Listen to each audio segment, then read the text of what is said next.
చెంపకి చుక్కని పెట్టి పాదాలకి పారాణి పూసి చేతికి గాజులు వేసి కస్తూరి నుదుట దిద్ది ముత్యానికి ముస్తాబే చేసి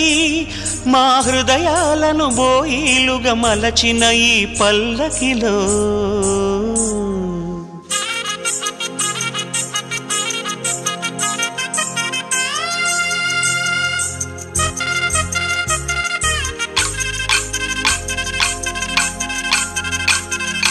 పల్లకిలో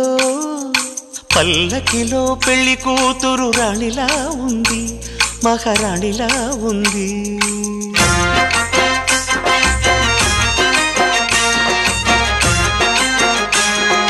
రాణిగారికి సిగ్గులు వచ్చే, రాజుగారికి చిరునవ్వొచ్చే ఈ ఇద్దరి